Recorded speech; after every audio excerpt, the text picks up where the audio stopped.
Hi everyone. Today I'm going to talk about my ongoing research on the Ming Jingshi family. I will come back to the definition of Ming Jingshi family in a few minutes. But now let's first look at the background of this research. We all know that in late imperial China, the civil examination system played a key role in the reproduction of social political hierarchies. Under the Ming, biennial licensing test and triennial qualifying test were held in the county, department, and prefectural yamens to choose eligible candidates for the triennial provincial test. Candidates who pass the very competitive provincial examinations will then move on to the metropolitan examinations held in the capital. The emperor administered a final, largely nominal palace examination for metropolitan graduates. After passing the palace exam, students became an official jingshi, and at that time, their biographical information was recorded by officials in the Jingshi Dengke Lu of that year. So the extant Jingshi Dengke Lu are the main sources that will underline my research today. Since the palace degree became the sole guarantee for high political positions and elite status, the composition of Ming Jingshi is crucial for our understanding of social mobilities and the networks of Jingshi in the Ming. Many scholars have studied the social composition of the family background of Ming Jingshi, and one of the most famous works was done by He Bingdi in 1962 or 64 in his monograph called The Ladder of Success in Late Imperial China, Aspects of Social Mobility. He did the best that he can do in this research to look at the family background of Ming Qing Jingshi.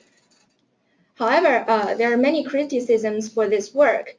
First, he only used the data of some 4,000 Jingshi in the Ming, which is less than 20% of the total Jingshi. And second, He only considered the immediate family members, namely the grandfather, father of Jingshi and Jingshi himself. So he didn't really account for the influence of, say, cousins and uncles in the fate of Jingshi. Therefore, in order to study questions like social mobility, I think we must first find out the trace of the family of origin of this Ming Jingshi. And thanks to the digitalization of a large amount of Ming Jingshi Dengke Lu in the CBDB, now we are able to use digital humanities techniques to join this academic debate. So now let's first look at the Ming Jingshi data in the CBDB. There's a downloadable spreadsheet on the CBDB website. I encourage you to download it now. It's in the dataset section under the download page. And the coverage of this spreadsheet is that, okay, so it mainly consists of the data from these two most comprehensive extant compilations of Ming Jingshi Dengke Lu. The first one is Mingdai Dengke Lu Huibian, and the second one is Tianyige Mingdai Jingshi Dengke Lu. Altogether, there are 14,000 Jingshi in 51 examination years under the Ming. The time that this data covers is around 200 years. So unfortunately, we lack data for the first 40 years and the last 30 years of the dynasty because of political reasons. But we do have very good data for the time in between. So if you want to look at which year or which Dengke Lu is included in this spreadsheet, you can look at the notes in the spreadsheet and explain it in detail. There are many interesting variables for each Jingshi recorded in this data sheet. So I've only listed the variables that of my research interest here. The first is obviously the name of the 进士 himself and his family members. The last name is important because family members tend to have the same last name. By the way, we do not consider relatives by marriage in this research simply because we do not have sufficient data for it. So the family only consists of family members who have the same last name. And next, we also have first name. First name is important because usually if it's a two-character first name, one character would be a generation name, which indicates the generation of this 进士 in his own family. And if it's a one-character first name, then usually the radical, the 偏旁 of this name will indicate the generation. Sometimes people from the same family also have similar 字, so it's also of my interest. And then we have a variable called 籍贯. It is roughly the native place of this family, but it is useful because it remains relatively stable throughout the Ming dynasty. It is different from the birthplace and test-taking place of the 进士 because the latter two often varies, but the 籍贯 tend to become static. Then we have a variable called 户籍. 户籍 is also a variable in the Ming registration system for the purpose of tax collection, so it also remained relatively stable throughout the Ming. And also we can see some of the biographical information about the family members of 进士 in this spreadsheet. We have the names and sometimes the office, if there existed, the names and office of a 进士's great-grandfather, grandfather, father, and last name of his mother and wife. And with some exceptions, we have the names of the 进士's elder and younger brothers as well. And sometimes we have the names for the 进士's uncle and cousins as well. But the data for the 进士's brothers, uncles, and cousins are far from exhaustive. So then let's move on to the methodology of my work. So first, I tried to do some manual work, but then I realized that it is impossible to do it manually. So I learned some Python and wrote a Python program. So the design is, first, I eliminate the incomplete data in the spreadsheet. By incomplete, I mean, for example, if there is a blurred character in a cell of the sheet, then usually there will be a rectangle instead of a character in that place. And then the computer will detect this rectangle and eliminate the single cell. But I try to preserve the row of the 进士, so I only eliminate the blurred information so that we can have as many 进士 as possible left. So it turned out that there are around 12,000 进士 left. And then I divide and group this 进士 by A, their 籍贯, B, their last name, and C, their 户籍. Here, my assumption is that family members will share the same 籍贯, the same last name, and the same 户籍 at the same time. If one of these variable is different for two 进士, then I will consider them as from different families. And then in each group of the 进士 data, I select and save only people who share at least one family member with others in this group. I detect it by using the first name of family members. For example, if somebody's grandfather's name is identical to another person's, say, brother's name in the same group, then I will determine them as in the same family. But if within this group, this guy has no identical family member shared with other members, then I will eliminate this guy. And then the resultant groups are defined as 进士 families.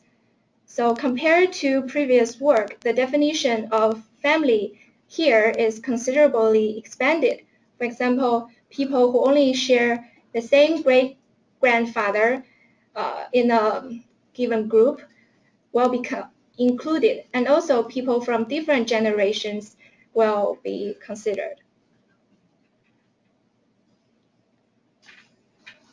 And then let's look at the result of the work. This is a breakdown of Mingjingshi families. So here you can see most families only produced 2 Jingshi throughout the dynasty. But it's still remarkable because we only have data for 200 years. That's about 7 to 10 generations. So this is remarkable, but what's most remarkable is the biggest families. There are some families who successfully produced 7 to 10 Jingshi throughout these 200 years. That's above 1 for each generation in this family. And the average 进士 that each family produced is about 2.3. Altogether, there are 1166 进士 family in my dataset. So that's a basic information of my finding. And now let's look at the geographical distribution of this 进士 family. First, in order to give you direct impression of their geographical congregation, I select the family which produced at least 6 进士 in my dataset, so you can have a look. The 2 biggest family which produced 10 进士 each, are from Fujian Xinhua Prefecture, Putian County, and Zhejiang Shaoxing, respectively. And if you look here, you can have a general sense that, most of these families are either from Fujian or from Zhejiang. And a few of them are from Sichuan as well. For the number of 6 families, you can see. So here, this 直隶 means 南直隶, which is roughly equivalent to today's Jiangsu and part of Anhui. This is Suzhou, this is Zhenjiang. So almost all of them are from southeastern China, and some of them are from Sichuan. So the whole picture is like this. The far left column is the name of province, and this column is the total number of 进士 from this province in the main. And this column is the number of 进士 who came from 进士 families in my definition from this province. And the final column is the percentage of 进士 who came from 进士 families in this province. So basically, this number is the result of this number divided by this number. So, and then I ordered the result by the percentage of 进士 from the 进士 family, from the highest to the lowest. And then you can see that Zhejiang and Fujian, Sichuan are indeed among the top. They are the top 3 provinces which produced, okay, let me put it, these are the top 3 provinces in which most 进士, the higher degree, there are a higher percentage of 进士 who came from a 进士 family. In contrast, these northern China provinces, some of them were actually quite successful in the examination system. For example, Shandong produced 900 进士. It's even more than Sichuan, but here there are only 15% of 进士 in Shandong are from Jingshi families. A quick note on the Zhili. Actually, there are two Zhili, the South Zhili and North Zhili in the Ming, but at this stage, I cannot differentiate these two provinces because in the original data, they are all recorded as Zhili. So you have to look at the prefecture's name and so on to determine whether it is Beizhili or Nanzhili. But my general impression is that the percentage for Nanzhili, for the South Zhili, is similar, is somewhere here. Yeah, and the data for the North Zhili is perhaps here. So there's a very clear division between southeastern China and the northern China. And in order to better visualize it, we can have a look. So here is the provinces which have the highest percentage. Sichuan is also good, and Nanzhili perhaps somewhere in between here. And Yunnan very low, Guangdong very, very low. And a better way to visualize it is, of course, to create a heat map using the Chinese historical GIS, but I didn't got the time to do it. Then I also looked for the percentage of Jingshi from Jingshi families over time.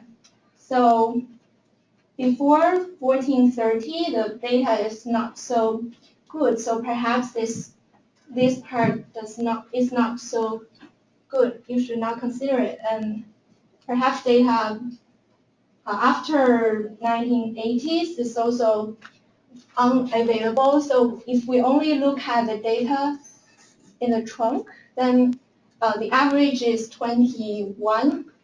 You can see not so clear, but the general trend is that the percentage rise as the time went by. But after the mid-Ming, the data, the percentage generally fall a little bit.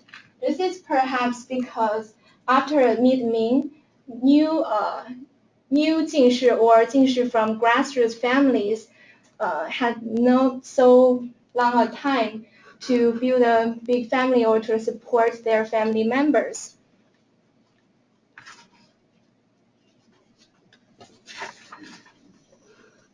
Okay, so here are some other interesting discoveries which may pave way to future research. The first is that if you look at the age variable in the spreadsheet, by age it means the age of the Jingshi when he obtained the degree. Then you can, and then I calculate the average age of each Jingshi family, and the overall average age of a man from Jingshi family, and the overall age of all Jingshi when they obtain the degree. And then I found out that the average age of a man from a Jingshi family is quite similar to that of a Jingshi from a grassroots family. So the figure for the previous, the formal group is this, and the figure for the latter one is this. So they are like quite similar. This result may indicate that coming from a Jingshi family may not accelerate your climbing the ladder of success. But again, it's just a figure, so perhaps there is some inaccuracy in this data, and we should look into my methodology and also other sources in order to explain it better. And the other discovery is that if you look at the subject of specialty for each Jingshi, that is the subject that they were taken, you will find out that most Jingshi families showed a strong preference for a Jingshi subject, say Shi Jing, Chunqiu. Over half of the large Jingshi family only produce Jingshi in one academic subject. You mean like in one classic? Yeah, so I mean. So only on the Shi or the Chunju or. Yes, I mean, overall among this Jingshi family, there is no pattern for subject preference, but within individual family, each individual family will have a preference for either Shijing or Chunqiu or Yijing. But overall, I did not find, let's say, most Jingshi families prefer to take Shijing. Yeah, I did not find that. But the preference within each family shows that the culture capital or the jiaxue of Jingshi family did influence the growth, the education of younger Jingshi in this family. Otherwise, they won't have such strong preference for individual subject. So now let's look at some limitations of my work. The first is, as previous speakers have said, there are inconsistencies in variables. So actually these three limitations are not caused by the digitalization process. They are caused by the original data collecting, data compiling, and data storage practices of the Ming people and their Ming officials.